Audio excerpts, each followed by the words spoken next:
spacey, sticky, super cush.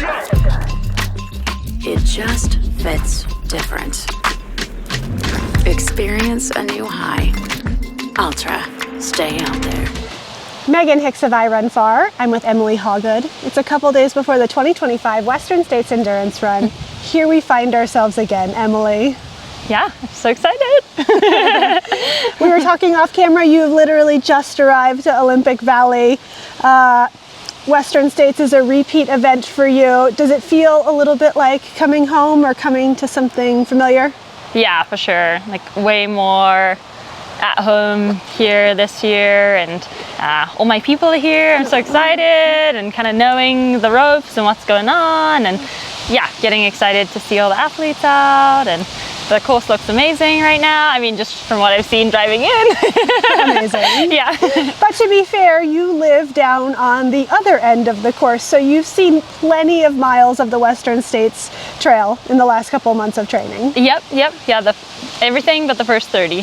Everything but the first 30. So here to Robinson Flat will be fresh for you on Saturday. Yep. I love that. Yeah, me too. And it's exciting. You said the wildflowers are beautiful out there. I think you guys are going to enjoy the first 30. Yay. So let's talk a little bit about your trajectory at Western States. You seem to have this thing of improving somewhere on the order of 45 minutes to an hour every single year you do this race. To what do you attribute that, like, incremental improvement, significant improvement, and also like no bobbles in there? Like, you've just upward trajectory every time you've raced.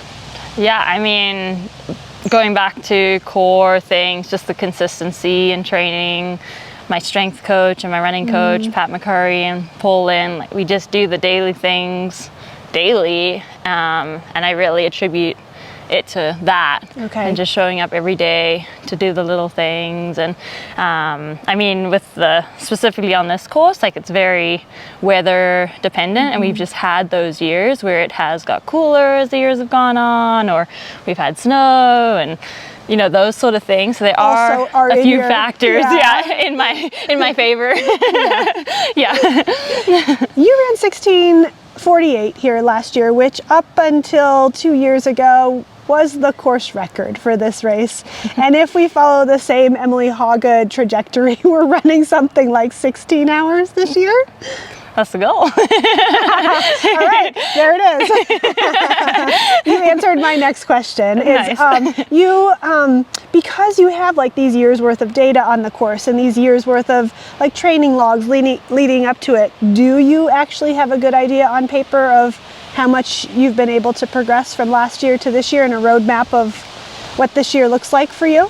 So last year coming in, we really did kind of dive deep into the numbers and details, and like came up with a roadmap, like had time goals for all the stops and everything. But this year actually, which is super nice with Paul, like we do it different every single year, and this year, nope. Like I haven't really looked at the details. Obviously I know the trail really well, so have general ideas of what times I run or run in between, like in training and things like that, but then also leaving it to like the trail conditions and what the day brings and the race and the athletes, like so that you don't get stuck and you don't like get in your own head and take yourself out of the race if you don't hit a split or feel as good on a section that you want to. There's lots of like give and take on sections too, so you could make up time here but then potentially put yourself in a hole for later, or the other way around. So I'm kind of excited this year to not have specific splits, just to kind of run by feel and kind of have my game plan, but not in the time numbers. limited. Yeah, exactly. What's interesting for me is in a race like this where there is that repetition and all of that data, like, the runner part of the brain wants to sort of tap into that, but at the end of the day, like you said, you're racing the people around you, and who knows what's going to happen there. Yep. And you're racing the conditions. And as we get closer to race day, we're honing in on a little bit hotter than average type of year. So maybe a little bit more difficult conditions than we've seen in the last couple of years. So yeah, exactly. And that's why like my two best rules for stepping up to any start line are respect the mountains and what conditions they bring, and then have full respect for all the athletes. Like, they've put in just as much training as you have, and they're as prepared to get on the start line and give it everything. Yeah. You've talked about the sort of incremental, or just showing up for the daily work, all of the details of your training as part of what explains your trajectory through time.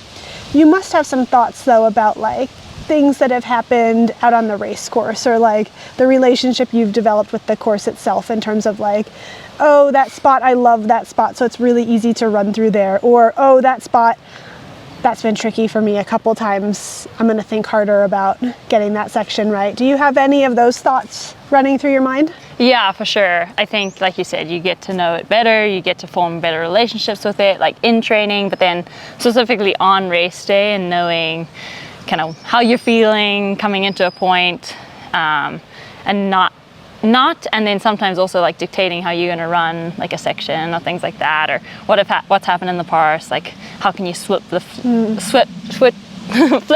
Yeah, there we go.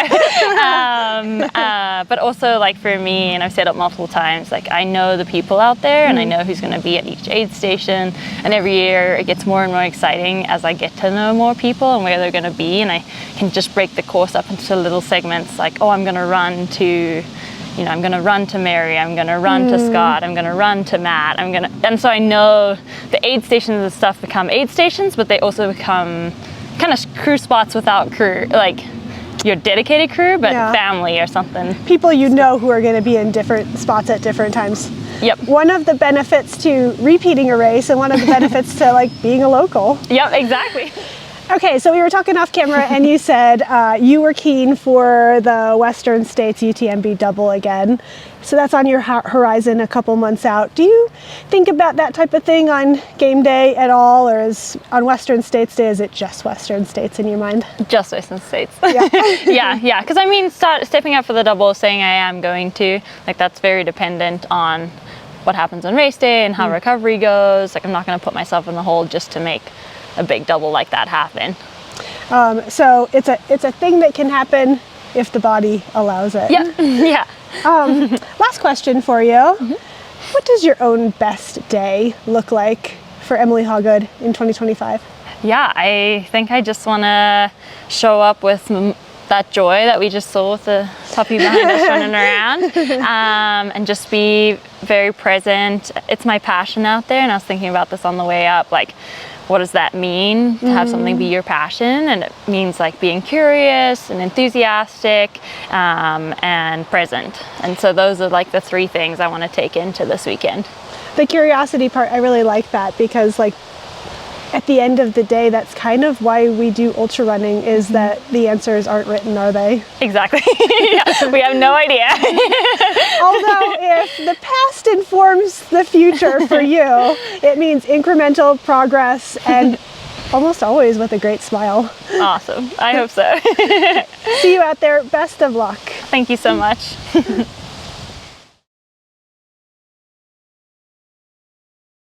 Western States, I love that we have a dog with Me us. too. He's just coming back and forth. I feel like that's your personality. You expressed it in that show. Captured. There we go, interview sorted. Yeah. If I can bring that much joy, it'll be a great day. Well, I mean, you do carry a lot of joy with you when you run. So like you're one of the consistently smiliest runners that we get to watch out there. Thank you.